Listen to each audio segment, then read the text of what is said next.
First of all, I express my sincere gratitude to Professor Bedre sir,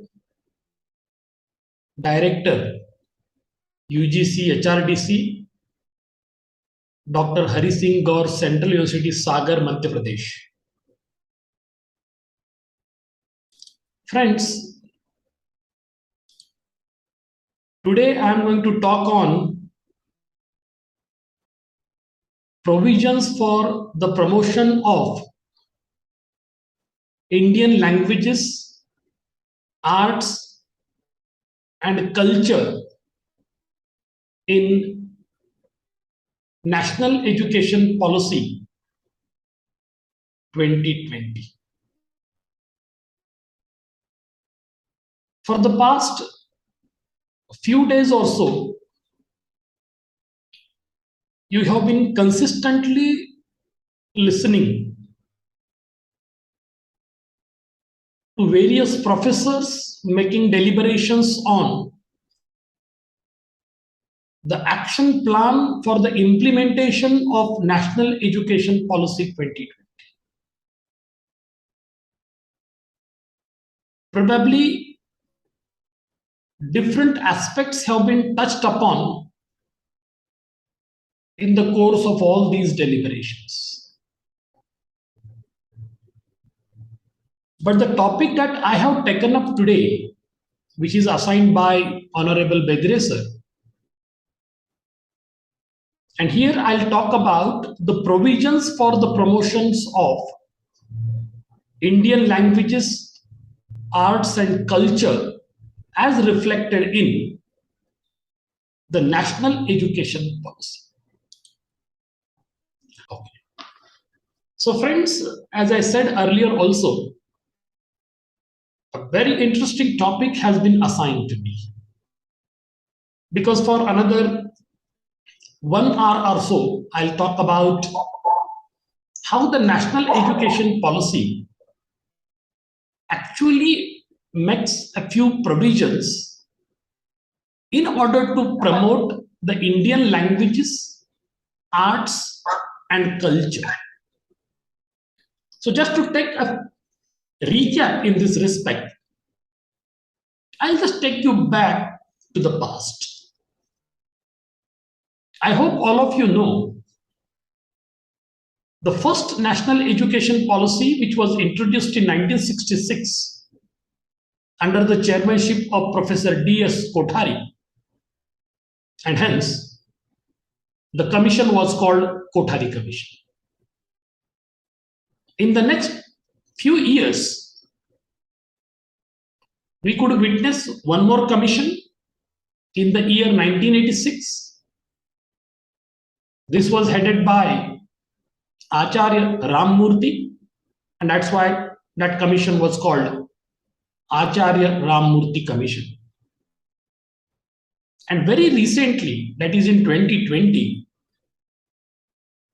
we have witnessed one more National Education Policy after a long time, and it was chaired by Dr. Kasturi Rangan, and hence this commission is called Kasturi Rangan Commission or National Education Policy 2020.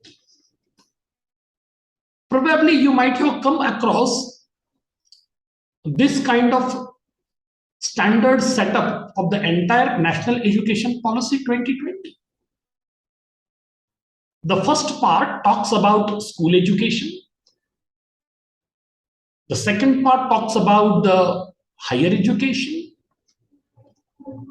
Third part deals with the other very important key areas of focus.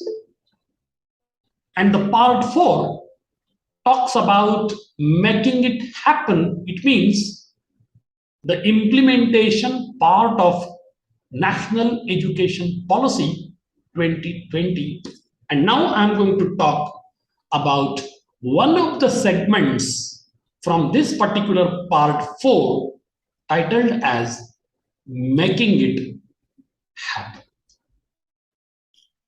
Friends, by the time you have been listening to various lectures on this particular title, on this particular topic, you might have come to a common understanding that what are the expected reforms in the days to come as the outcome of this education policy.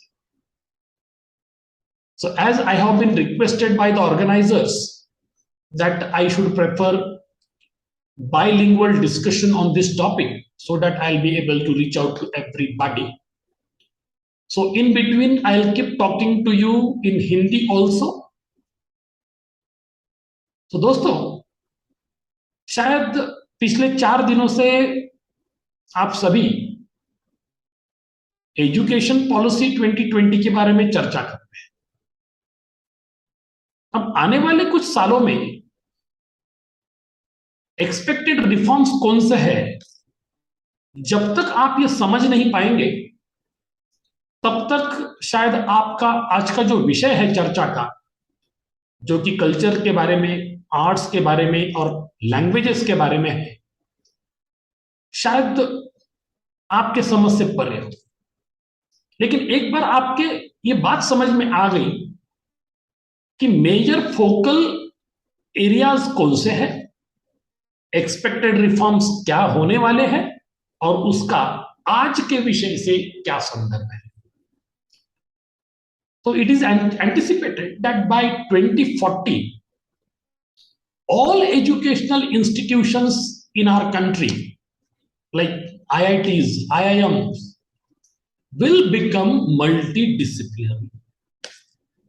इसका मतलब है कि आने वाले सालों में, हो सकता है 15 साल में, 17 साल में, जो भी एजुकेशनल इंस्टीट्यूशंस है जो कि नेशनल इंपॉर्टेंस के हैं, इंटरनेशनल रिकॉग्निशन के हैं, फिर वो इंडियन इंस्टीट्यूट ऑफ टेक्नोलॉजीज हो या फिर इंडियन इंस्टीट्यूट ऑफ मैनेजमेंट हो या फिर कई नामी गिरामी यूनिवर्सिटीज हो, वे सब के सब मल्टी डिसिप्लिनरी कोर्सेस ऑफर करेंगे। दूसरा इंपॉर्टेंट जो रिफॉर्म इस हद तक है वह है greater inclusion of subjects from arts and humanities for science students and vice versa. शायद आपको पता है, क्योंकि हम सभी एजुकेशन फील्ड से रिलेटेड है और जहां तक हमारी पढ़ाई है, हमने एक तो आर्ट्स फैकल्टी से या कॉमर्स फैकल्टी से या फिर साइंस फैकल्टी से की है। मायने पहले जब तक हम पढ़ते थे या आज तक हम पढ़ते थे तो कोई एक फैकल्टी को लेकर चलते थे, लेकिन आने वाले वक्त में जो कॉमर्स फैकल्टी के, आर्ट्स के, ह्यूमैनिटीज के सभी सब्जेक्ट्स साइंस स्टूडेंट्स को ऑफर किए जाएंगे एंड वाइस वर्सा, मतलब इवन साइंस के सब्जेक्ट भी आर्ट्स, ह्यूमैनिटीज और कॉमर्स के स्टूडेंट्स को ऑफर किए जाएंगे और इसी को हम कहेंगे मल्टी डिसिप्लिनरी अप्रोच। और ये सबसे बड़ा रिफॉर्म अब आने जा रहा है। तीसरा जो बड़ा रिफॉर्म हम देखेंगे और रिसेंटली आपको पता होगा कि इसके बारे में the government of India has already taken an initiative that the selected top 100 universities in the world will be allowed to operate their franchisee and their campuses in India. इसका मतलब है कि आने वाले कुछ सालों में दुनिया की नामी गिरामी जो 100 टॉप 100 यूनिवर्सिटीज है, जो सबसे बेहतर 100 यूनिवर्सिटीज है, उनको हम इंडिया में कैंपस इस्टेब्लिश करने का मौका देंगे। मतलब आने वाले वक्त में हमारा सामना बड़े बड़े यूनिवर्सिटीज जैसे कैम्ब्रिज यूनिवर्सिटी है, ऑक्सफोर्ड हो या फिर सिडनी यूनिवर्सिटी हो, जो भी टॉप 100 यूनिवर्सिटीज है वर्ल्ड की, वो यूनिवर्सिटीज इंडिया में अपना एक कैंपस इस्टेब्लिश कर सके। मतलब आने वाले वक्त में हमारे लिए सबसे बड़ा एक कंपटीशन है। साथ ही जो चौथा रिफॉर्म आने वाला है कि हिंदुस्तान में कोई भी यूनिवर्सिटी डीम्ड यूनिवर्सिटी नहीं रहे, क्योंकि डीम्ड टू बी यूनिवर्सिटी का स्टेटस गवर्नमेंट ने आज तक अलॉट किया है। लेकिन आने वाले वक्त में all these deemed to be universities will be converted into full-fledged universities. And the fifth reform that is going to take place is very important one. That is, the affiliated college system will be phased out in another 15 years also. और इसका परिणाम क्या होगा कि सभी affiliated colleges को autonomy दी जाएगी, मतलब ऑटोनॉमस बनेंगे, वहां अपने एकेडमिक पावर का इस्तेमाल करके डिग्रीज भी अवार्ड करेंगे। और इस तरह से ये जो 5 मेजर रिफॉर्म्स है, आने वाले वक्त में, आने वाले 10-15 साल में पूरे हायर एजुकेशन सिस्टम के ऊपर बहुत ही गहरा सकारात्मक प्रभाव निर्माण कर पाएंगे। तो दोस्तों, इसी परिप्रेक्ष्य में हम और कुछ चीजों को समझने की कोशिश करें, क्योंकि रिफॉर्म्स तो आएंगे, आप ना मैं ना आप ना और कोई इसे डिनाई कर पाएगा, क्योंकि यह एक गवर्नमेंट ऑफ इंडिया की एजुकेशनल पॉलिसी बन चुकी है, जिसे संसद ने और महामहिम राष्ट्रपति जी ने ऑलरेडी साइन कर दिया है। उसके साथ साथ आप देख पाएंगे कि एक मल्टी डिसिप्लिनरी एजुकेशन सिस्टम आएगा, जिसमें फ्लेक्सिबिलिटी ऑफ करिकुला होगा, क्रिएटिव कॉम्बिनेशन ऑफ सब्जेक्ट्स आपको देखने को मिलेगा, इंटीग्रेशन ऑफ वोकेशनल एजुकेशन भी आपको देखने को मिलेगा। साथ साथ सरकार यह भी तय करेगी कि ओपन एंड डिस्टेंस सिस्टम भी पैरेलल चले, और उसके भी अपने मायने इस सिस्टम के अंदर होंगे। जैसे कि ऑनलाइन कोर्सेज को इंफासाइज किया जाएगा, एक डिजिटल डिपॉजिटरी बनाई जाएगी, स्टूडेंट्स को इम्प्रोवाइज्ड सर्विसेज अदा की जाएगी, और क्रेडिट बेस्ड सिस्टम इंट्रोड्यूस करने के उपरांत ऑलरेडी हमारे यहां शुरू हो चुका है, मैसिव ऑनलाइन ओपन कोर्सेज को लीगलाइज किया जाएगा, ताकि वहां से कोई भी कोर्स आपने किया तो सर्टेन क्रेडिट्स आप वहां पर अर्न कर पाओगे। जैसे यह ऑनलाइन कोर्स करने के बाद आपका यह शॉर्ट टर्म कोर्स आपके प्रमोशन के लिए वैलिड होगा, उसी तरह से मैसिव ऑनलाइन कोर्सेज भी लीगल किए जाएंगे। उसके साथ साथ एक मेंटरिंग मिशन भी गवर्नमेंट ने हाथ में लिया।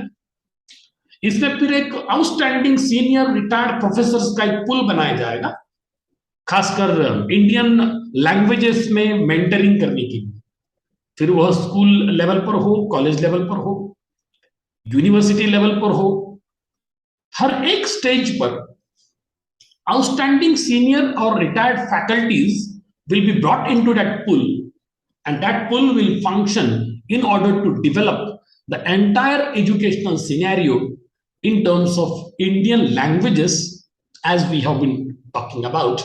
और आपको पता है कि मेरा जो आज का टॉपिक है इसी मिशन से रिलेटेड है, क्योंकि आज मैं आपको जो बताने जाऊंगा शायद आपका मतलब इससे वास्ता पड़ा है नहीं पड़ा है, आपने इसे पढ़ा है नहीं पढ़ा है मुझे नहीं पता, लेकिन हमें ये बात समझनी होगी कि भारतीय भाषाओं का प्रचार प्रसार, उसका साहित्य, उसका अभ्यास, ये सब चीजें आने वाले वक्त में बहुत ही प्रभावी ढंग से प्रस्तुत की जाएंगी।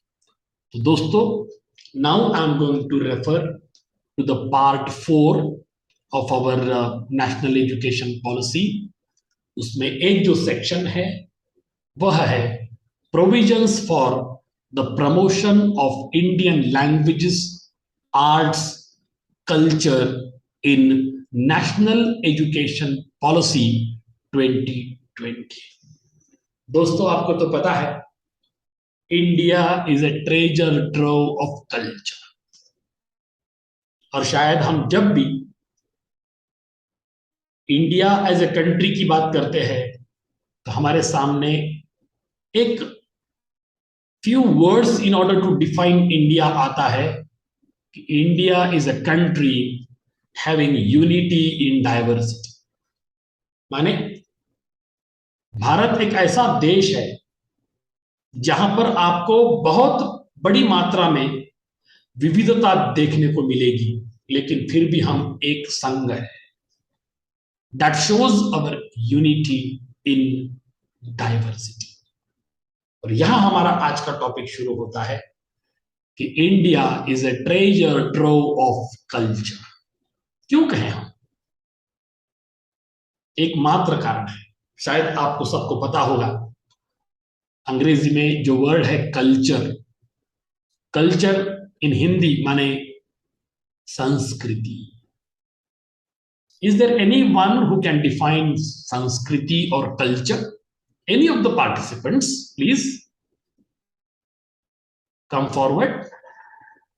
किसी एक प्रदेश में जो ह्यूमन हैबिटेट निवास करता है तो वहाँ एक जोग्राफिकल कंडीशन से वहाँ एक कल्चर होता है, यानी वहाँ एक संस्कृति होती है, उसे हम संस्कृति। Very good, very nicely defined, no doubt.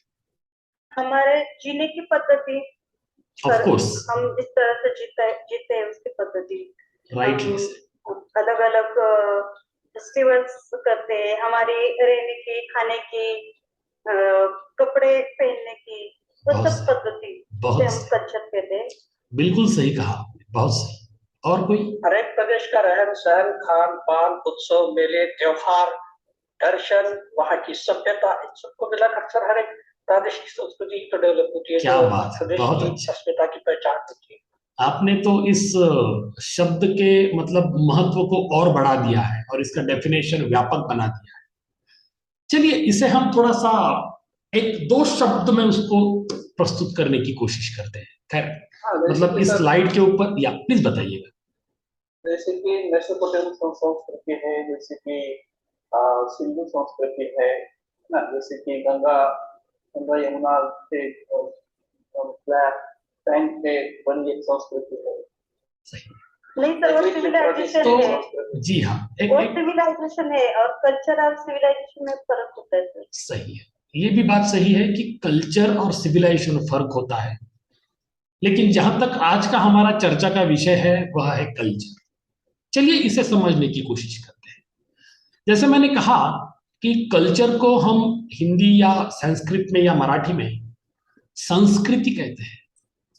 चलिए इस शब्द को हम डिफाइन करने की कोशिश करते हैं कि संस्कृति माने क्या, क्योंकि जो व्याख्या मैं आपको बताने जा रहा हूं वह डेफिनेशन आप किसी भी कल्चर के कॉन्टेक्स्ट में अप्लाई कीजिएगा, it will be properly suitable.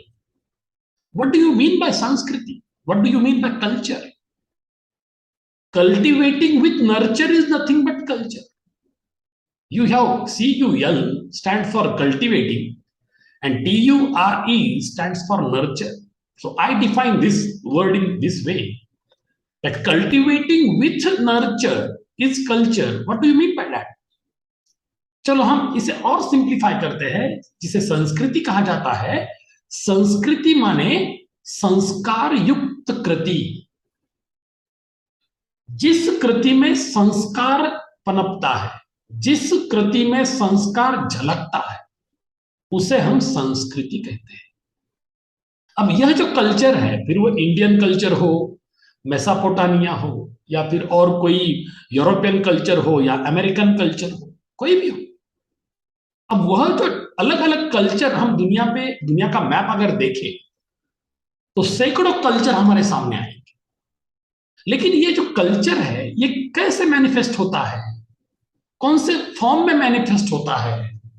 जैसे अभी किसी सहभागी ने यहां कहा कि आर्ट हो, लिटरेचर हो, प्रथाएं हो, परंपराएं हो, भाषा हो या भाषा के जो विविध तरह के हम एक्सप्रेशंस करते हैं वह एक्सप्रेशंस हो, आर्टिफैक्ट्स हो, हमारा जिसे हम वारसा कहते हैं, हेरिटेज हो, या फिर डिफरेंट मॉन्यूमेंट्स हो, all these things actually manifest our culture.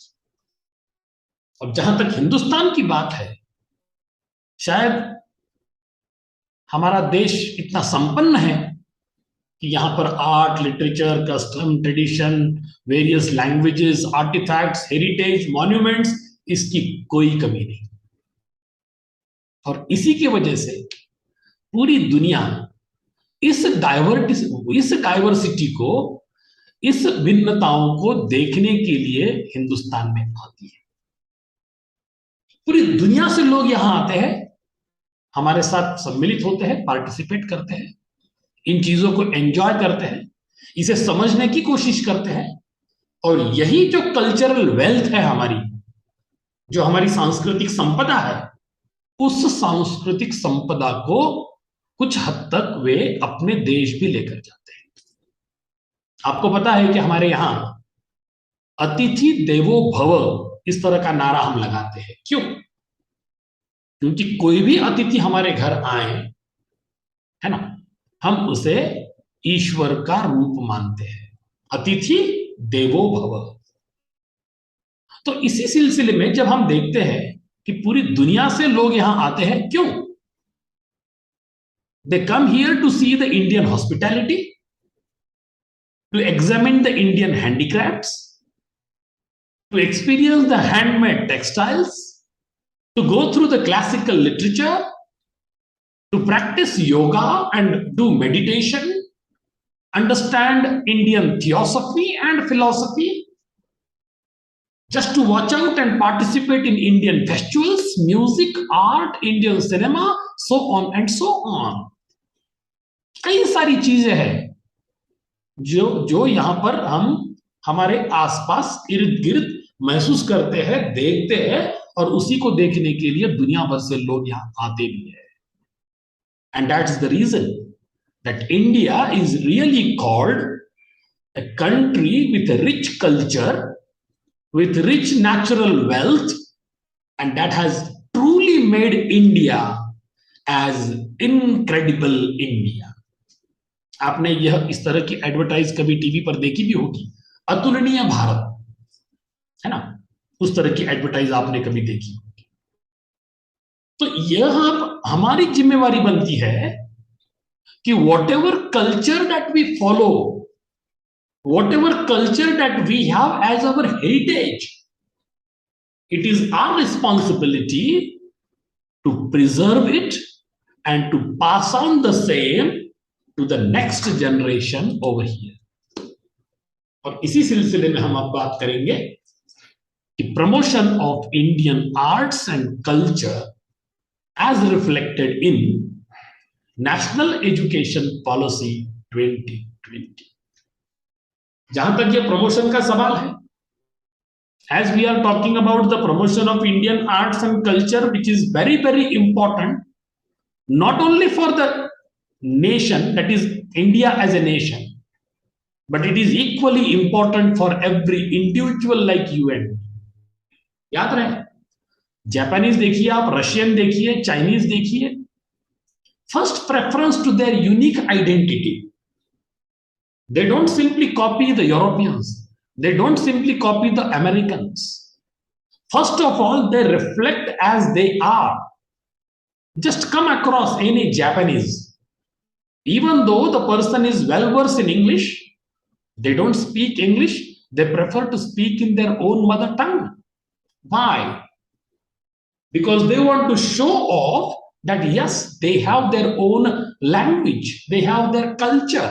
They have their lifestyle. They have their different cultural aspects and customs and traditions that they love to follow. But what is happening in our country for the past few years? We are getting diverted from the real track of Indian culture and tradition. And on the other hand, we simply started following blindly the Europeans and Americans. So here we are missing out. That actually we belong to. मतलब हमारी जो जड़ें हैं, उन जड़ों को हम भूलते जा रहे हैं।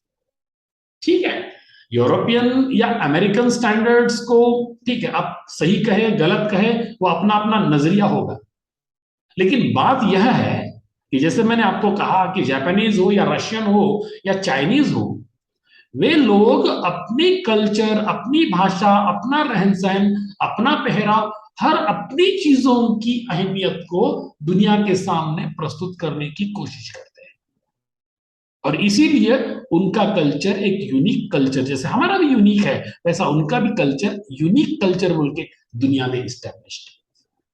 तो इस तरह की कल्चरल अवेयरनेस, कल्चरल एक्सप्रेशंस, मतलब जब तक हम खुद होकर उसमें नहीं आएंगे, तब तक हमारी sense of identity, sense of belonging, उसका एप्रिसिएशन हम नहीं करेंगे।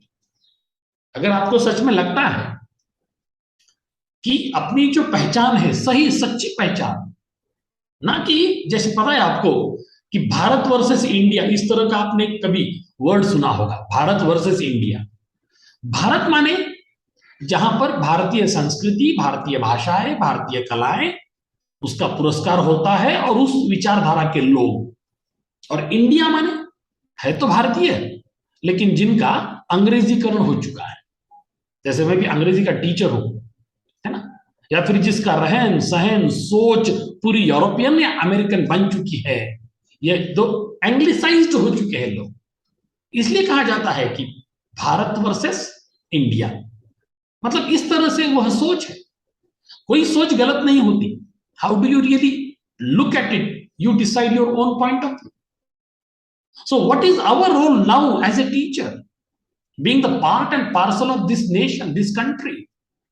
We have to develop a strong sense and knowledge of our own cultural history, various arts, various languages, traditions that we follow, and we should look into it that how do you really build up the same with a positive cultural identity and self-esteem in the course of dissemination of knowledge.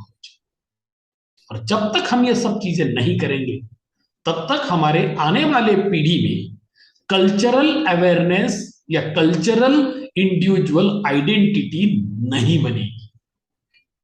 तो कोई भी भाषा हो, कोई भी भारतीय संस्कृति हो, क्योंकि यहां पर हम कई तरह के मतलब रहन सहन या अपना एक वजूद देखते हैं। राजस्थान के लोग हो, गुजरात के हो, महाराष्ट्र के हो, मध्य प्रदेश के हो, नागालैंड के हो, या आसाम त्रिपुरा के हो, या जम्मू कश्मीर के हो, या फिर केरला या तमिलनाडु के हो। देखिए आप कई सारे स्टेट्स हैं, जहां भी आप जाएंगे वहां पर आपको उनकी अपनी एक संस्कृति दिखाई पड़ेगी।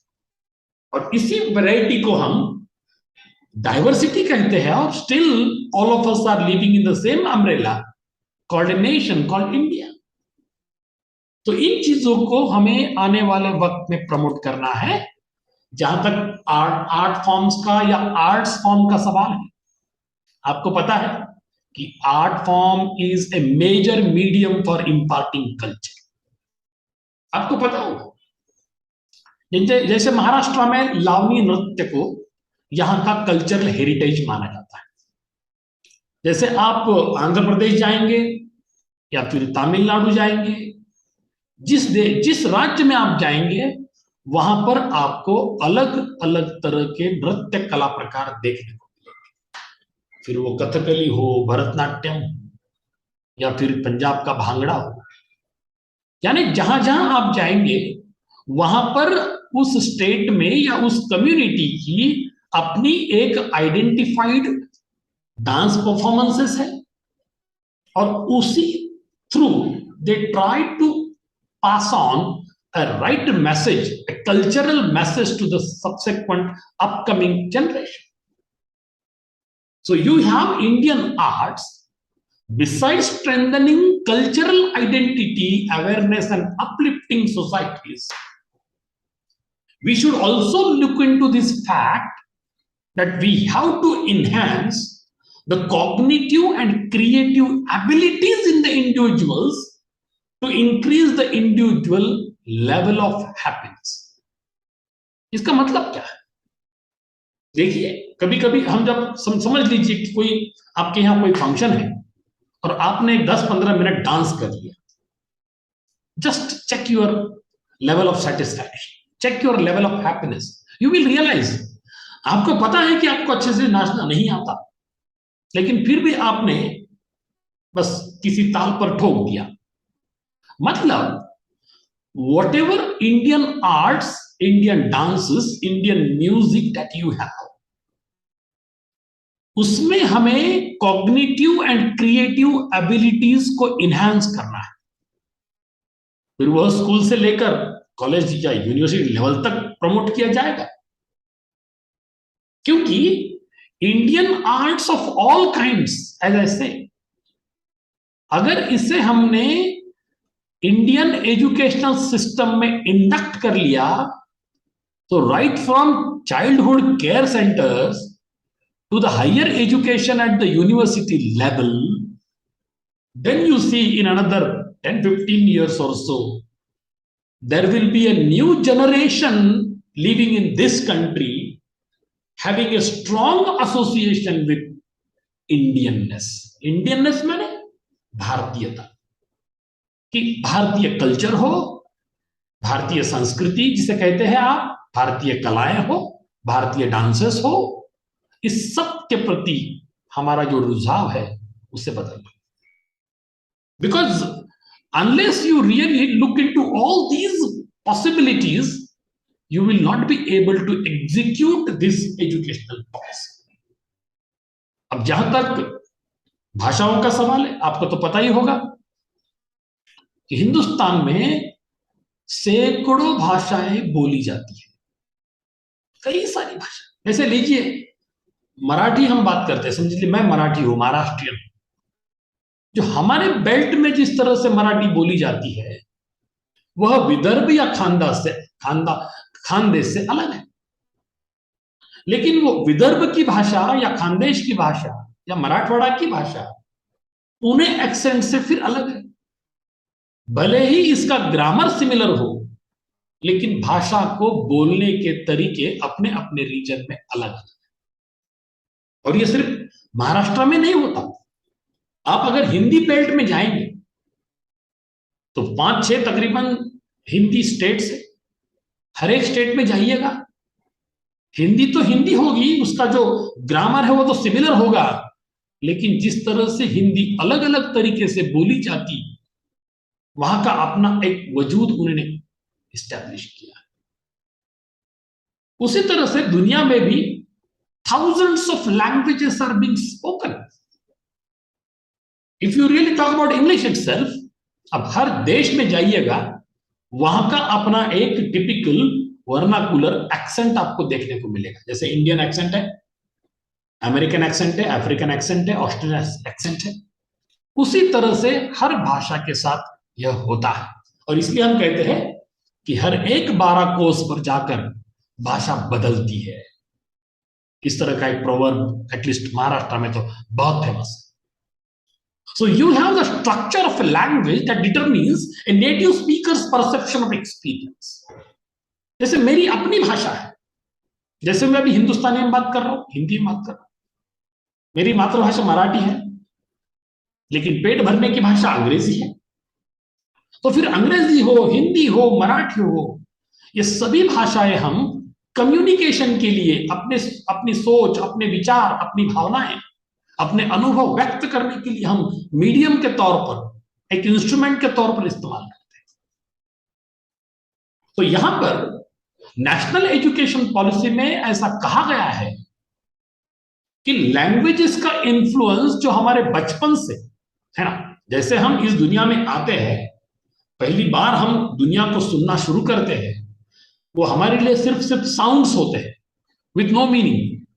बट धीरे धीरे धीरे हम इस हर एक साउंड को इंटरप्रेट करना, एनालाइज करना और समझना शुरू करते हैं. तब जाकर हम उस लैंग्वेज एटमॉस्फेयर के प्रोडक्ट बनते हैं.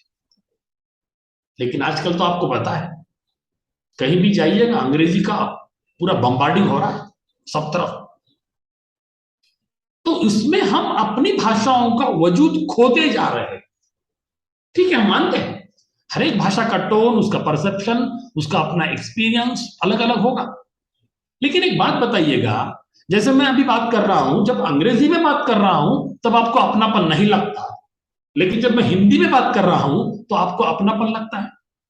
यहां पर अगर ऑडियंस में कोई महाराष्ट्रियन हो और अगर मैं 2-4 वाक्य मराठी में कह दूं, कुछ बोल दूं, तो उन्हें भी एक अपनापन महसूस होगा, because that is the linguistic association that we create and that leads to the linguistic affinity for the person. जैसे अगर आप कोई और देश में हो, वहां पर आपको कोई भारतीय मिल गया, भले ही वो किसी और राज्य का हो, लेकिन आपको अपनापन लगता है. चलो भाई, कोई हिंदुस्तान से मिला, कोई इंडिया से मिला, सही है.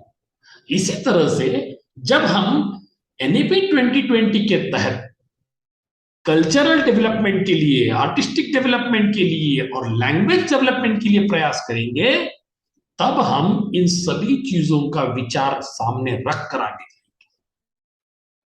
क्योंकि अभी भी मैंने कहा था कि कला या कला के प्रकार जो होते हैं, साहित्य भी एक कला है, नाटक एक कला है, संगीत एक कला है, फिल्म बनाना, एक्टिंग करना वो भी एक कला है। कई सारी कलाएं हमारे इर्द गिर्द है। इस सब को प्रस्तुत करने के लिए हमारे हमारे हमारे सभी कलाकारों को भाषा की जरूरत पड़ती है। You need a language in order to express yourself. तो यहां पर इस तरह का सुझाव है कि हमें फॉरेन लैंग्वेजेस का इस्तेमाल करने की बजाय we are expected to adopt Indian languages.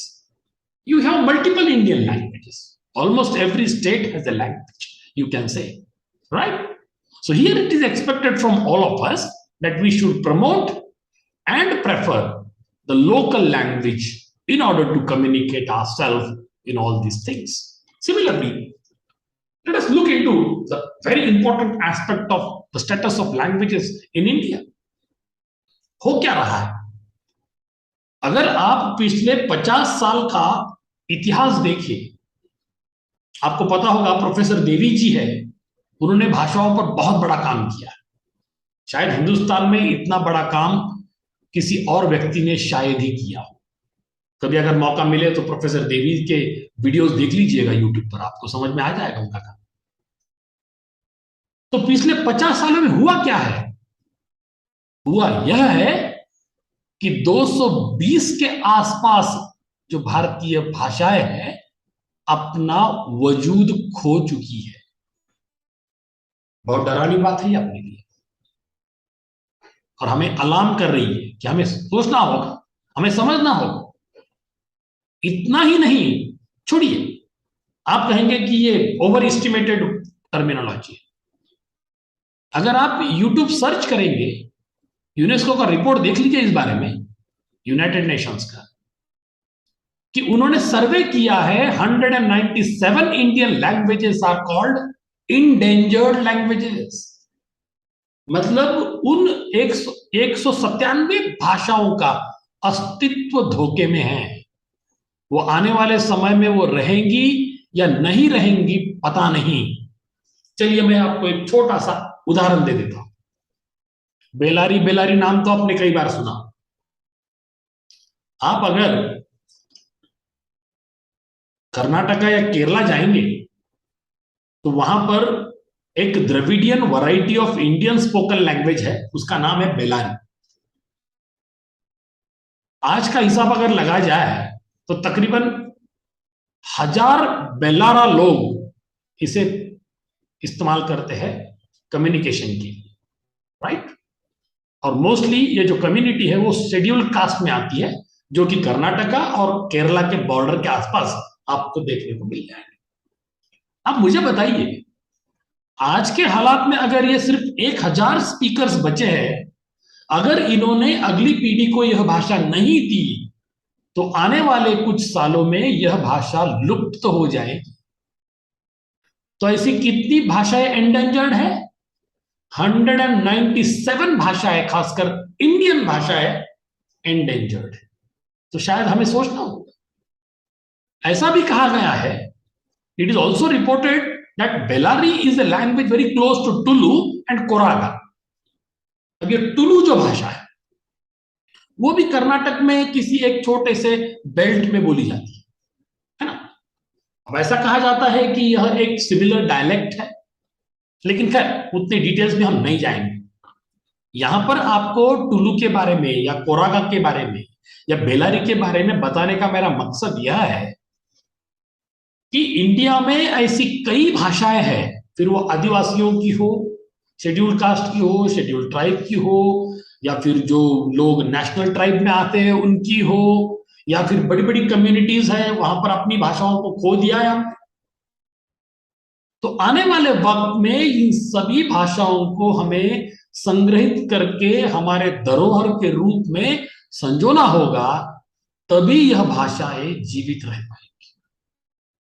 आपको तो पता है। चलो हम जहां तक मतलब मॉडर्न दुनिया में जी रहे हैं, जहां पर लैपटॉप कंप्यूटर है, पाम टॉप है, स्मार्टफोन है, वहां पर प्रयास किए जाएंगे, लेकिन व्हाट अबाउट द ट्राइब्स?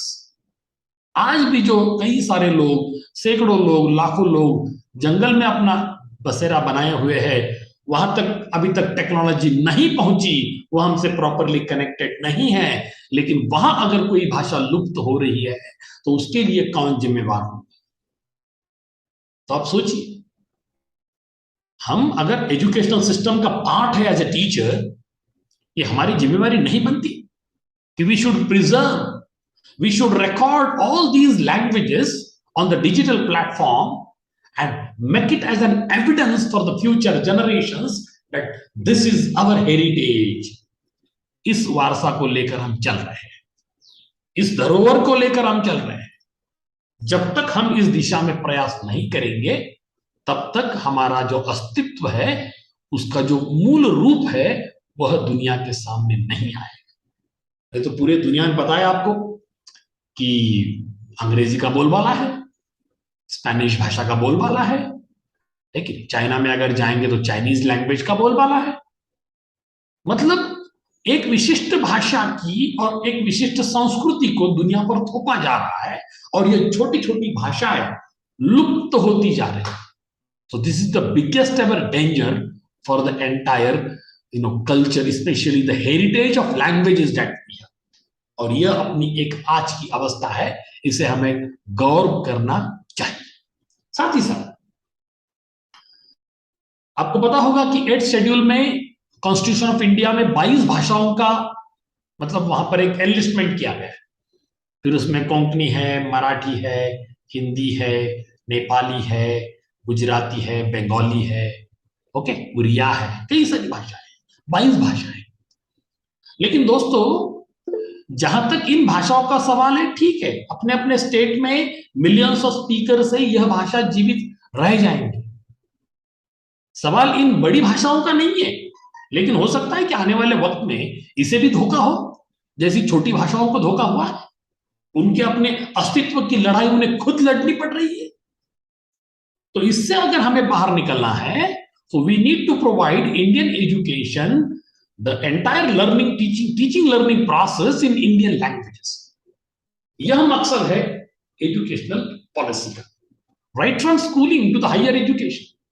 जैसे आज अगर आप कहीं जाए कि आपको मेडिकल की पढ़ाई करनी है, अंग्रेजी भाषा के अलावा कोई चांस नहीं आपके पास। अगर आपको टेक्नोलॉजी पढ़नी है, अंग्रेजी के सिवा आपके पास कोई चांस नहीं है। तो यह दुर्दशा हमने विकसित की। तो इस सिलसिले में या इस कॉन्टेक्स्ट में गवर्नमेंट ऑफ इंडिया का मानना है कि भाई हमें अपनी भाषाओं को इतना समृद्ध करना होगा कि जो भी विश्व ज्ञान कोश है वह अपनी अपनी लोकल भाषा में उपलब्ध हो। और इसके लिए कैसा प्रयास होना चाहिए कि आपको text books, workbooks, videos, plays, poems, novels, magazines, जो कुछ भी आप लिख रहे हो, बना रहे हो, डिजिटल प्लेटफॉर्म पर ला रहे हो, उसे हमें अपनी अपनी भाषाओं में लाना होगा। अगर वह विकसित होगा तो लोग उसका इस्तेमाल करेंगे। आप मुझे बताइए, मैं अगर आपको 2 वीडियोस प्रस्तुत करूं कि इसी टॉपिक पर मैंने अंग्रेजी में व्याख्यान दिया है और इसी टॉपिक पर मैं अभी हिंदी में बात कर रहा हूं, और वीडियो प्रोसेस करके मैं डाल दूं, तो अपने देश से व्यूअर्स कितने मिलेंगे मुझे अंग्रेजी के लिए? लेकिन अगर हिंदी के लिए बोलूं तो बहुत सारे व्यूअर्स मिल जाए। सही है, क्योंकि हमें अपनी भाषा के प्रति अपनापन है। वह हमारी मतलब जहन की भाषा बन चुकी है। कोई चीज हमें अंग्रेजी में समझना दिक्कत देती है, लेकिन वही चीज अगर हमारे सामने अपनी भाषा में प्रस्तुत की जाए तो हम उसे भली भांति जानते हैं, इसलिए हम समझते हैं। देखिए, आप फ्रांस जाइए, जर्मनी जाइए, रशिया जाइए, जापान जाइए, वे लोग अपनी भाषा का प्रसार प्रचार करते हैं और अपनी सेंसिबिलिटी के तौर पर उसी को प्रमोट करते हैं। इस तरह का प्रयास हिंदुस्तान में होना चाहिए। इस तरह का एक मतलब एक्सपेक्टेशन गवर्नमेंट ऑफ इंडिया ने इस डॉक्यूमेंट में किया है। साथ साथ चलिए कुछ बातें हम और सीख लेते हैं, क्योंकि आपको तो पता ही होगा कि there is a very severe scarcity of the skilled language teachers. पता है, आपको एक बात बताना चाहूंगा, कुछ साल पहले मैंने ऐसा पढ़ा था न्यूज़पेपर में कि इंग्लैंड में, यानी यूनाइटेड किंगडम में, यूके में, अंग्रेजी पढ़ाने के लिए एक एडवर्टाइज आई थी, बड़े लेवल पर आई थी, सैकड़ों लोग चाहिए थे, और उसमें से कई सारे भारतीय टीचर्स को नियुक्त किया गया। अब ये सोचिए कि भारतीय लोग यानी इंडियन लोग अंग्रेजों को अंग्रेजी पढ़ाएंगे। थोड़ा सुनने के बाद अजीब लगता है ना? ऐसी नौबत हमारे साथ साथ ना आए। अगर आप जापान, फ्रांस, जर्मनी जाएंगे, वहां पर संस्कृत यूनिवर्सिटी में पढ़ाई जाती, सीखी जाती, वहां पर हिंदी पढ़ाई जाती, सीखी जाती। रशिया में जाइए, कजाकिस्तान में जाइए, अफगानिस्तान में जाइए, कई सारे देशों में हिंदी या संस्कृत पढ़ाई जाती है और सीखी जाती है, बड़ी मात्रा में सीखी जाती है। लेकिन दुर्भाग्यवश हो क्या रहा है हमारे साथ कि हम अपनी भाषाओं को छोड़ कोई और यानी परदेशी भाषाओं को स्वीकृत कर रहे हैं, उसमें पढ़ रहे हैं और जॉब अपॉर्चुनिटीज ढूंढ रहे हैं। और इसका नतीजा क्या हो रहा है कि हमारी ही भाषा के एक्सपर्ट्स हमें नहीं मिल रहे हैं। That is the scarcity of skilled language teachers in India. फिर वो उड़िया के हो, तमिल के हो, या तेलुगु के हो, या मराठी के हो, या हिंदी के। क्योंकि जो रियल टैलेंट है, जेन्युइन टैलेंट है, वो भाषा की पढ़ाई के मतलब ऑप्शन के साथ नहीं आ रहा है। So here we need to look into this aspect so that we will get a reasonable talent also studying and working in the field of language teaching and learning. So finally, as you know, languages must be used for more extensively for conversation and for teaching and learning.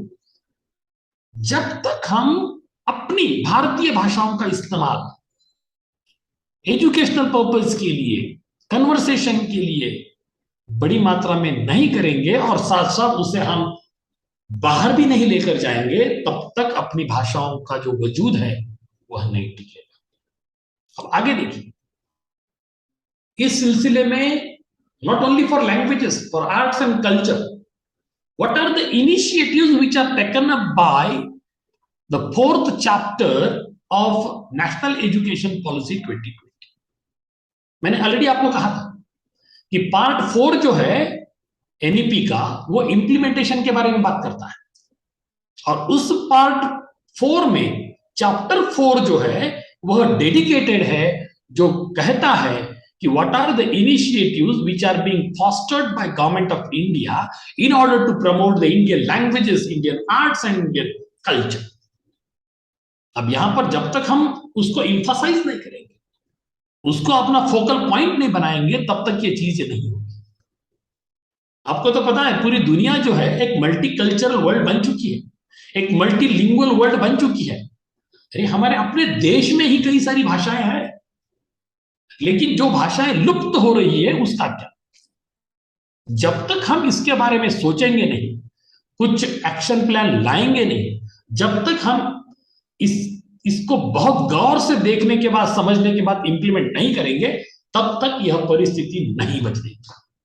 So here the government has expected that we can hire the outstanding local artists, writers, craftsmen and other experts of languages, arts and culture in order to master the instructors in various subjects of the local expertise.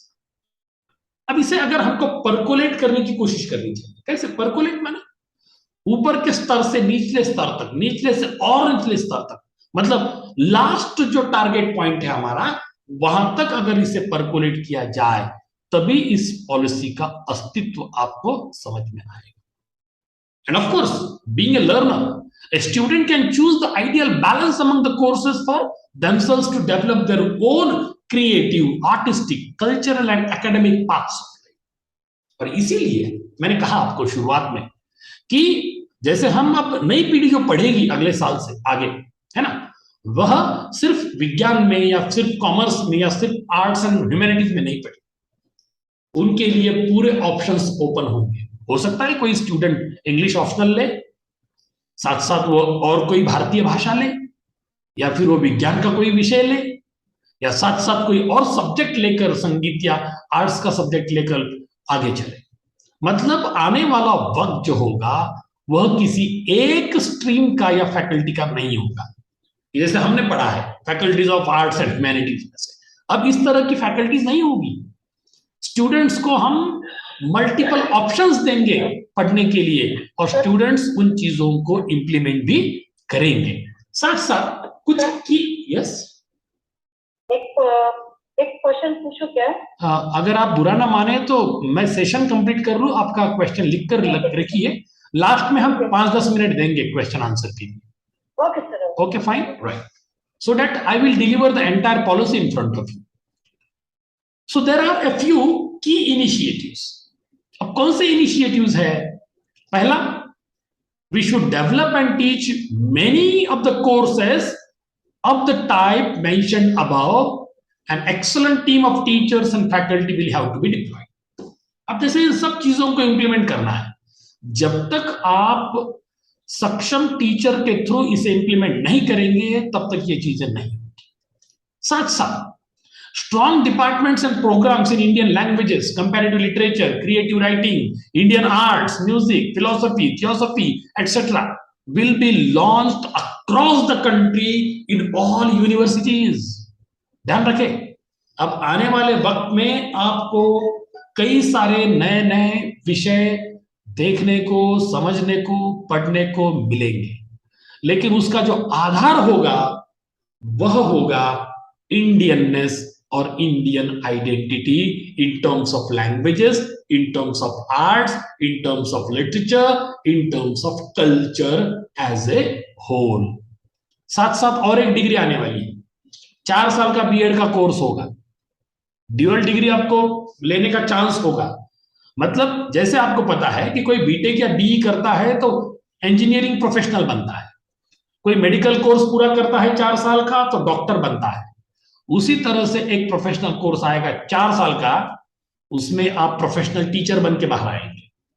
मतलब जब तक हम specialised teacher बनकर बाहर नहीं आएंगे तब तक इस तरह का प्रोफेशनलिज्म क्रिएट नहीं होगा। इस तरह का एक विचार इस की इनिशिएटिव्स में प्रस्तुत किया गया है। Similarly, you have these departments and programs which will help to develop a large cadre of high quality language teachers as well as the teachers of art, music, philosophy and creative writing who will be needed around the country to carry out this policy. अब एक बात बताइए, इस policy को implement करना कोई खासदार आमदार का काम है? कतई। कोई गवर्नमेंट ऑफिशियल इसमें काम आएगा? नहीं।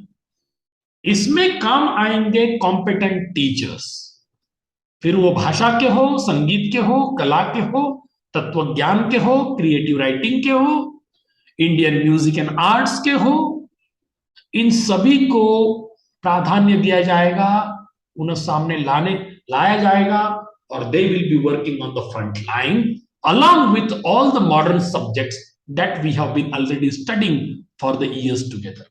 मतलब इसका मतलब ऐसा नहीं है कि जो इस्टेब्लिश्ड मॉडर्न कोर्सेस है, यूरोपियन कोर्सेस है या यूरोपियन लैंग्वेजेस है, अदर लैंग्वेजेस है, उसको समाप्त नहीं किया जाएगा। वो तो अपने वक्त के साथ चलेगी, है ना। टेक्नोलॉजी चलेगी, विज्ञान चलेगा, कॉमर्स चलेगा, इंडस्ट्री चलेगा, अदर लैंग्वेजेस चलेंगे, लेकिन गवर्नमेंट ऑफ इंडिया का इनिशिएटिव ये है कि जो ओरिजिनली इंडियन है, फिर वो लैंग्वेज हो, आर्ट हो, म्यूजिक हो, फिलोसॉफी हो या कुछ भी हो, उसको हमें इसके साथ साथ प्रमोट करना है। और उसके लिए एक एनआरएफ का फाउंडेशन किया जाएगा या फिर नेशनल रिसर्च फाउंडेशन जिसे आप कहेंगे, वहां से आपको फंड्स मिलेंगे। इस पूरे रिस्पेक्टिव इंडियन ओरिजिन के कॉन्टेक्स्ट में अगर आपको कोई रिसर्च करना है तो यह फंडिंग एजेंसी आपको फंड्स उपलब्ध कराएगी।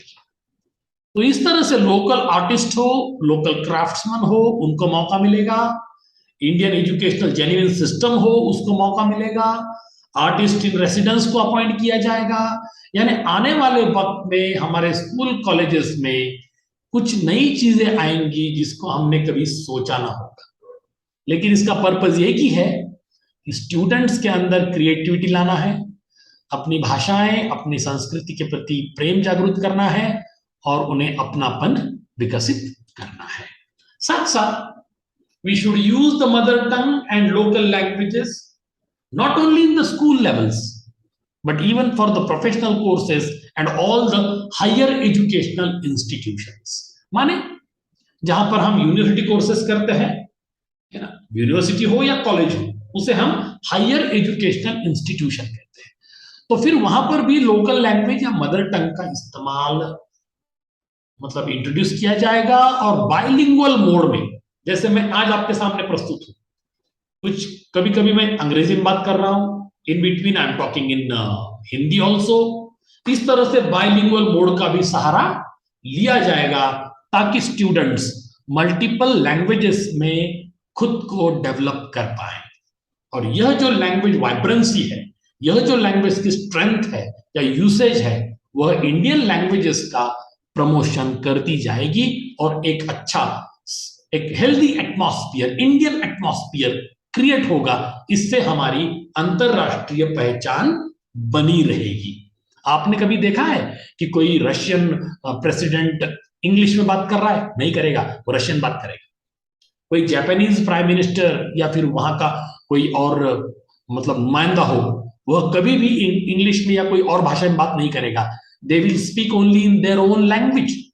साथ साथ आपने यह भी देखा होगा कि हमारे भी कुछ चुनिंदा जो भारतीय नेता है, बाहर कभी जाते हैं, बड़े पटल पर जाते हैं, तो वह हिंदी में बात करते हैं। क्यों? क्योंकि वहां पर हमें अपनी भाषा को एक प्लेटफॉर्म देने का मौका मिलता है और देना चाहिए। क्योंकि ऐसे भी लोगों के पास इंटरप्रेटर है, ऑटोमेटिक ट्रांसलेटर्स है ना, लोग कैसे भी आपने जो कुछ पढ़ा है वो समझ लेते हैं, नो इश्यू। लेकिन you have to give a platform to your own Indian language at international level also. तो यह सब चीजें आने वाले दौर में होने वाली है और आप हम इसका एक सक्षम आधार बनेंगे। साथ साथ ये सब क्यों करना है? इसका पर्पस क्या है? इसका पर्पस है क्रिएटिव न्यू वर्क फोर्स बनाने की। अब आपको पता है, एक कंपैरिजन करके देखिएगा आप, कोई स्टूडेंट हो जो समझ लीजिए इंग्लिश मीडियम स्कूल में पढ़ा, एक स्टूडेंट है जो कि आपकी मदर टंग में या उस मीडियम में पढ़ा है। दोनों की समझ, दोनों को दुनिया की तरफ देखने का नजरिया अलग अलग होता है। लेकिन यह देखा गया है कि जो क्रिएटिविटी है, वो क्रिएटिविटी जो मदर टंग में पढ़ चुका है उसमें ज्यादा है, ना कि अडॉप्टेड लैंग्वेज में पढ़ा है वहां। देखिए डिफरेंस, ये मैं नहीं कह रहा हूं, ये साइकोलॉजिस्ट कहते हैं। इस तरह के अगर आप देखेंगे कि जो बड़े बड़े वैज्ञानिक हो चुके हैं, जिन्होंने बहुत बड़ी मात्रा में कुछ इन्वेंटिव या इनिशिएटिव लेकर कुछ नया काम किया है, वह क्रिएटिविटी अपनी भाषा से अपने अपने माध्यम से पढ़ने के बाद आती है, ऐसा माना गया है।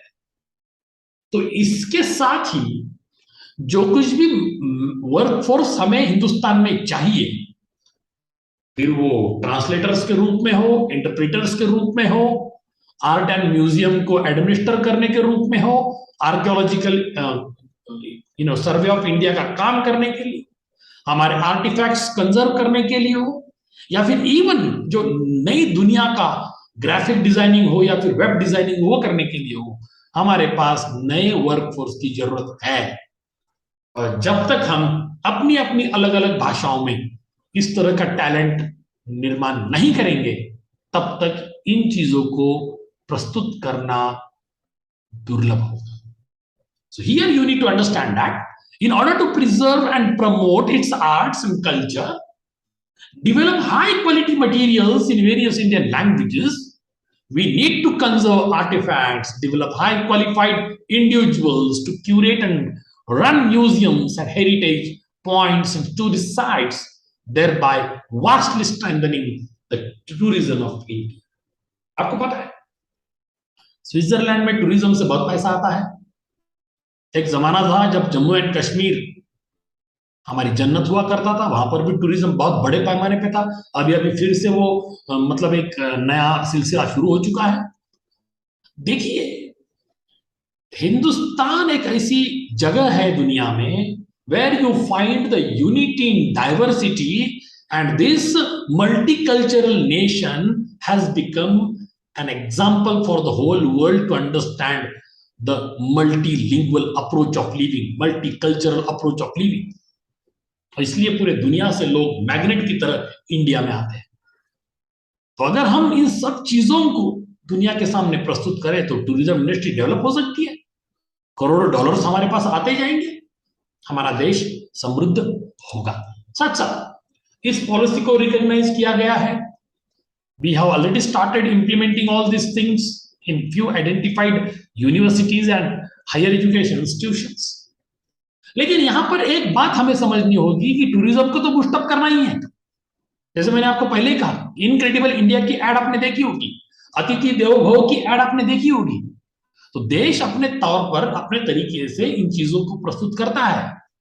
लेकिन और एक पॉइंट यहां पर मैं आपके साथ शेयर करना चाहूंगा कि इस पॉलिसी में 100 टूरिस्ट डेस्टिनेशंस को आइडेंटिफाई किया गया है और वहां पर एक भारत श्रेष्ठ भारत की संकल्पना को साकार करने की कोशिश की जा रही है।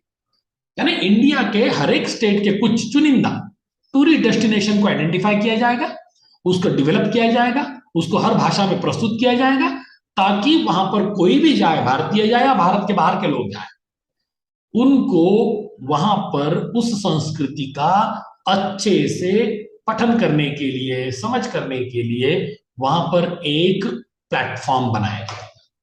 अब बताइएगा, इस तरह से अगर चीजों को प्रस्तुत किया गया तो कितना अच्छा है। अगर आप कोई बहुत ही एक्सक्लूसिव मतलब किसी मॉन्यूमेंट में जाते हो और वहां पर अगर सभी भाषा में वहां का इतिहास प्रस्तुत किया गया है, कोई भी हो व्यक्ति हो हिंदुस्तान का, किसी भी भाषा को हो, वहां अगर जाए तो वह उस चीज को समझ पाएगा। साथ साथ अंग्रेजी में भी होगा, इंटरनेशनल टूरिस्ट आएंगे तो उनके लिए भी होगा। लेकिन इन चीजों को हमने अपनी भाषाओं में करना है ताकि टूरिज्म इंडस्ट्री डेवलप हो सके, क्योंकि अपने कंट्रीब्यूशन से, अपने अटायर से, अपने इंडिजिनस लिटरेचर है, अपनी ट्रेडिशन है, कल्चर है, सब कुछ है, लेकिन इसे प्रमोट करना हमारी जिम्मेवारी बनती है। और यह diversity of culture and tradition has become a unique feature of our country. साथ साथ हमें यह भी देखना होगा कि how do we really create the programmes and degrees in higher education, because सिर्फ चीजों को समझने से नहीं है, इन चीजों को हमने मतलब कागज पर उतार कर सभी स्टूडेंट्स के लिए प्रस्तुत करना होगा, तब जाकर faculty of arts, faculty of languages और ह्यूमैनिटीज है वो डेवलप होंगी। और अलग अलग जो मतलब पढ़ाई करने वाले स्टूडेंट्स है, फिर वो कॉमर्स इंडस्ट्री के हो या साइंस इंडस्ट्री के हो, वे भी इस फील्ड में अपना रुझाव दिखाएंगे। तब जाकर एक एकेडमिक वर्ल्ड में, है ना, इस तरह का एक बहुत ही हेल्दी एटमॉस्फेयर क्रिएट होगा। और साथ साथ आने वाले वक्त में हमारे लिए सुटेबल क्वालिफाइड कैंडिडेट्स या फिर ह्यूमन रिसोर्स निर्माण होगा, जो कि आने वाले वक्त में इस इंडस्ट्री में बड़े लेवल पर अपना सहयोग और सहकार्य देता जाएगा। साथ साथ ये बहुत ही बड़ा इंप्लीमेंटेशन अब आने वाले वक्त में इंडिया में होने जा रहा है, वह है Indian institute of translation and interpretation, IITI। आपने IIT सुना है, आपने IIT सुना है, ठीक है, IIT सुना है, ITI सुना है। अब लेकिन अब आने वाले वक्त में आप यह भी सुनेंगे कि हिंदुस्तान में एक IITI मतलब Indian institute of translation and interpretation की स्थापना की जाएगी। और इसका पर्पस क्या है, इसका उद्देश्य क्या है?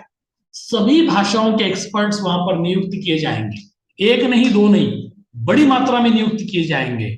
इसके कई सारे यूनिट्स होंगे अलग अलग स्टेट में, और वहां पर उस भाषा का जो भी संस्करण उपलब्ध है वहां पर ट्रांसलेशन का बहुत बड़ा काम किया जाएगा। मैं आपको एक छोटा सा उदाहरण देना चाहूंगा। आपको तो पता है स्वयं के कई सारे कोर्सेस हैं।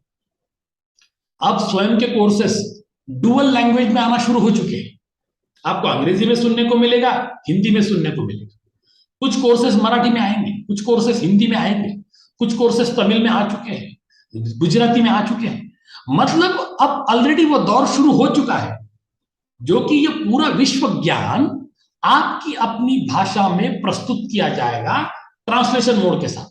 आपको तो पता है गूगल ट्रांसलेटर आप इस्तेमाल कर लीजिए, कोई भी इंग्लिश कंटेंट डाल दीजिए, कह दीजिए मराठी में कर दो, मराठी में कर देगा। थोड़ा लेजिबली देख लीजिए whether it is giving you the correct sense और नॉट, ओके, अदरवाइज एक्सेप्टेबल। मतलब इस तरह से एक जैसे आईआईटीज है इंडिया में, है ना, उस तरह से आईआईटीआई की स्थापना की जाएगी और यह संस्थान पूरे हिंदुस्तान में जो भी अपना मतलब अपना है, अपना in the sense Indian, originally Indian है, उस मतलब साहित्य को ट्रांसलेट करेगा, उस आर्ट एंड कल्चर को ट्रांसलेट करेगा अलग अलग भाषाओं में, साथ साथ अंग्रेजी में भी, ताकि यह विश्व ज्ञान पूरे विश्व के पटल पर प्रस्तुत हो। यह एक अभिलाषा यहां पर की गई है। साथ साथ they are also planning to offer Sanskrit in schools and higher education institutions. आपको तो पता है ऑलरेडी हमारे पास में क्या ट्राइलिंगुअल सिस्टम है। स्कूल के हद तक एक राज्य की भाषा पढ़ाई जाएगी, फिर देश की भाषा माने हिंदी पढ़ाई जाएगी, और फिर अंग्रेजी पढ़ाई जाएगी। एटलीस्ट हमारे जनरेशन में तो हमने ये पढ़ा है, बहुत कम अंग्रेजी भाषाओं की या इंग्लिश मीडियम से स्कूल हुआ करती थी, तो हम लोकल लैंग्वेज में पढ़े हैं। मतलब we studied in Marathi medium, Marathi as a first language, Hindi as a second language and English as a third language. लेकिन अब आपको तो पता है कि ये नया दौर है, यहाँ पर अंग्रेजी मीडियम का बोलबाला है, तो अंग्रेजी has become the first language, Hindi has become the second language, okay, or else sometimes the local language becomes the second language and sometimes Hindi becomes the third. अब इस तरह का दौर बीच में आया था, लेकिन अब इसमें बदलाव होगा। साथ साथ Sanskrit will be offered as an optional subject.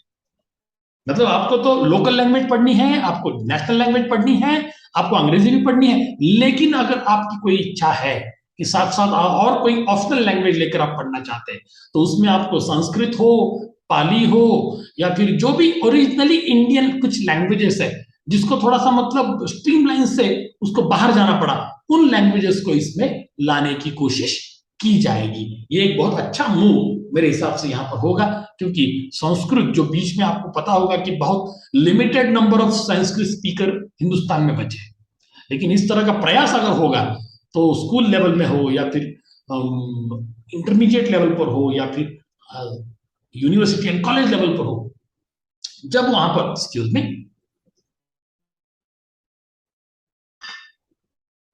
जब वहां पर संस्कृत भाषा पढ़ाई जाएगी, पढ़ी जाएगी, automatically the users of Sanskrit will also enhance in the course of time, and we will go back to the a very long history of this language here. Okay, so this sort of expectation is also going to be fulfilled in the days to come. और जो संस्कृत में जो knowledge system है, वह knowledge system translate होके अन्य भाषाओं में जाएगा, अंग्रेजी में भी आएगा, और पूरी दुनिया को वह नॉलेज सिस्टम देखने को और अनुभव करने को मिलेगा। साथ साथ आपको क्लासिकल लैंग्वेजेस पढ़नी है। आपको पता है Tamil is treated as a classical language, Telugu is treated as a classical language. तो ये जो क्लासिकल लैंग्वेजेस है, इन क्लासिकल लैंग्वेजेस को भी बड़ी मात्रा में पूरे इंडिया में मतलब प्रमोट किया जाएगा। आपको तो पता ही, मैंने पहले कहा है कि this will be a multi disciplinary approach. फिर वो बीएड को ड्यूअल डिग्री कोर्स बनाना हो, या फिर पाली, पर्शियन, प्राकृत और संस्कृत भाषाओं को पढ़ाना हो, उसके लिए नेशनल इंस्टीट्यूट्स की स्थापना की जाएगी। कई सारे बदलाव आने वाले वक्त में आने वाले हैं। You can not deny that. Just imagine, अब पाली में जो ज्ञान है, दुर्भाग्यवश हम तक नहीं पहुंच पाया क्योंकि हमें पाली आती नहीं, बहुत लिमिटेड नंबर ऑफ स्पीकर्स या लर्नर्स है पाली के। पर्शियन भाषा का भी वही अस्तित्व है, प्राकृत भाषा का भी वही अस्तित्व है, संस्कृत का तो मैंने अभी अभी कहा है। मतलब आने वाले वक्त में पाली, पर्शियन, प्राकृत, संस्कृत, इन भाषाओं को स्ट्रांगली प्रमोट करने के बाद इसका जो साहित्य है और साहित्य के रूप में जो हम कल्चर पढ़ेंगे, वो पूरे दुनिया के पटल पर ट्रांसलेटेड फॉर्म में आ जाएगा।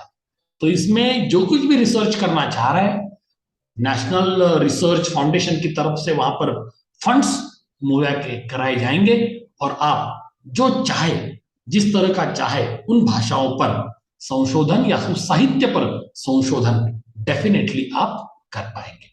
लेकिन ध्यान रहे, हम विज्ञान और टेक्नोलॉजी, तंत्र ज्ञान का मतलब जो ऑलरेडी हम साथ लेकर चल रहे हैं, वो साथ में ही चलेगा, उसको हम असाइड नहीं करने वाले। ये भी बात यहां पर मैं आप सबको बताना चाहूंगा। So similarly one more very big change that will take place in the course of time is releasing the latest dictionaries in Indian languages. देखिएगा, तो आपको तो पता ही है, इंग्लिश टू इंग्लिश की डिक्शनरी पूरी हिंदुस्तान में बड़ी मात्रा में प्रोवाइड हो जाती है, लोग ले लेते हैं, पढ़ लेते हैं, सीख लेते हैं, सब चीजें होती है। लेकिन अब क्या होने वाला है, जो भारतीय भाषाएं हैं उन भारतीय भाषाओं की भी डिक्शनरीज विकसित यानी शब्दकोश विकसित किए जाएंगे। मतलब तेलुगु का संस्करण तमिल के साथ, तमिल का मराठी के साथ, Marathi into any other language, इस तरह से इंडियन लैंग्वेजेस में भी आपको मल्टीपल ऑप्शंस देने वाली डिक्शनरी देखने को मिलेंगी। आपको ट्रांसलेशन मोड में सीखने का मौका मिलेगा। साथ साथ इन भाषाओं को इंटरनेशनल लैंग्वेज से हम अंग्रेजी कहते हैं उसके साथ भी जोड़ा जाएगा, ताकि इस भाषा का अपना महत्व सिर्फ हिंदुस्तान में ना रहे बल्कि हिंदुस्तान के बाहर भी इसका बोलबाला बना रहे। तो इस तरह की एक सोच लेकर सरकार आई है, और of course in the days to come आपको देखने को मिलेगा कि जो भी 8th शेड्यूल में कॉन्स्टिट्यूशन ऑफ इंडिया के जो लैंग्वेजेस है उसी को लेकर नहीं, साथ साथ और जो इंडियन क्लासिकल लैंग्वेजेस है उनको भी लेकर हमें आगे जाना है, और एकेडमिक पॉइंट ऑफ व्यू उसका अपना एक अस्तित्व बनाना है। तो सेंट्रल गवर्नमेंट अपने लेवल पर काम करेगी, उसका स्टेट गवर्नमेंट के साथ कोलैबोरेशन होगा, और वह कोलैबोरेशन ऑफ कोर्स उस स्टेट गवर्नमेंट की जो भाषा होगी उसको साथ लेकर होगा। तो इस तरह से ये सभी भाषाओं का विकास आने वाले वक्त में आपको देखने को मिलेगा। साथ साथ digitisation of endangered Indian languages. अब ये डिजिटल सिलसिला क्या है, आपको तो पता है, ये पूरी दुनिया टेक्नोलॉजिकल बन चुकी है, ये पूरी डिजिटल बन चुकी है ना। जैसे मैंने कहा, जैसे सर ने कहा था इंट्रोडक्शन में कि मैंने तकरीबन 177 वीडियो लेक्चर्स बनाए हैं, मेरे यूट्यूब चैनल पर है। ये डिजिटलाइजेशन है, जो मेरा ज्ञान है, जो मैं कहना चाहता हूं, जो टॉपिक लेकर आया हूं, उसको हमने अगर डिजिटाइज करके रखा तो आने वाली पीढ़ियां, कितनी पीढ़ियां आएंगी और जाएंगी, लेकिन हम डिजिटल वर्ल्ड में जिंदा रहेंगे।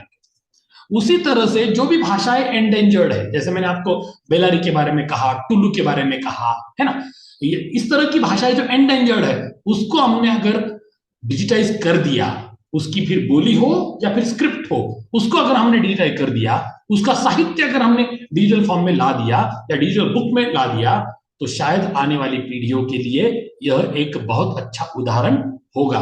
और जिसको भी वो पढ़ना है, हम पढ़ना चाहते हैं, तो हम उसको पढ़ते रहेंगे, और उस भाषा का अस्तित्व जीरो होने की बजाय, एक्सटिंक्ट होने की बजाय, वह भाषा दुनिया में बनी रहेगी।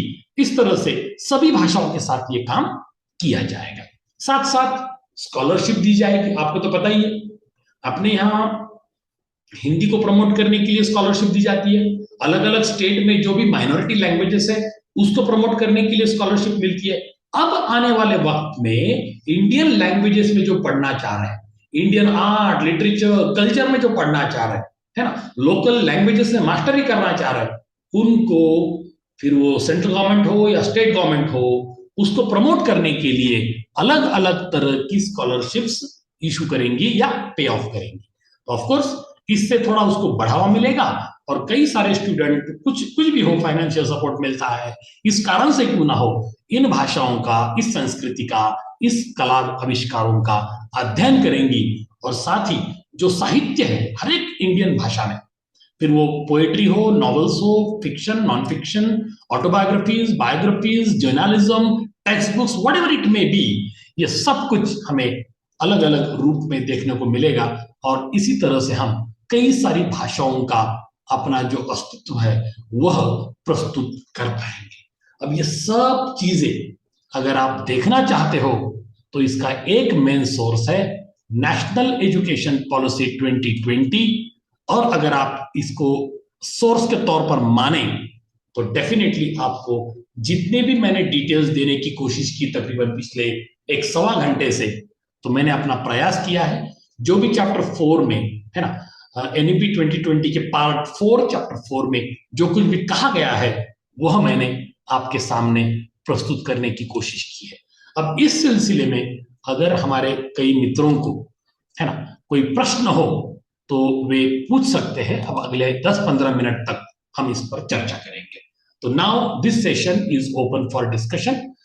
इन बिटवीन कुछ प्रश्न आए थे, तो शायद मैंने ही उसे रोका है कि आप वो प्रश्न पूछ सकते हैं। I will try to justify in terms of answer. Thank you very much.